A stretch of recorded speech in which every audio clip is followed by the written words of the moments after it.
मंगळवारी झालेल्या प्रफुल्ल पटेल, सुनील तटकरे आणि जयंत पाटील यांच्या मुख्यमंत्र्यांच्या भेटीबाबत पक्षाच्या प्रमुख सुनेत्रा पवार आणि खासदार पार्थ पवार यांना माहिती नव्हती, अशी माहिती सूत्रांनी दिली आहे. राष्ट्रवादीच्या नेत्यांची काल दुपारी देवगिरी निवासस्थानी बैठक पार पडली.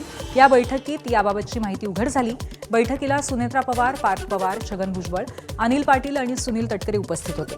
पक्षाच्या अध्यक्षा सुनेत्रा पवार यांच्याकडून देवगिरीवरील बैठकीमध्ये वर्षा निवासस्थानी पार पडलेल्या बैठकीबाबत प्रदेशाध्यक्ष सुनील तटकरे यांच्याकडे विचारणा करण्यात आली. तेव्हा आगामी पावसाळी अधिवेशनामध्ये मतदारसंघ पुनर्रचना विधेयकाला शरद पवारांची राष्ट्रवादी समर्थन देणार आहे. त्याचा राष्ट्रवादीने वेगळा अर्थ काढू नये यासाठी मुख्यमंत्र्यांकडून कल्पना देण्यासाठी ही बैठक बोलावल्याची माहिती तटकरेंनी सुनेत्रा पवारांना दिली.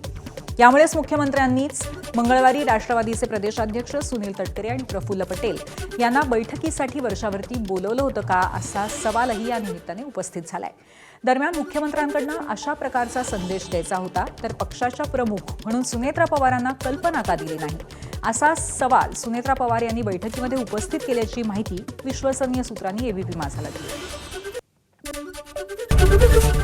एबीपी माझा, उघडा डोळे बघा नीट.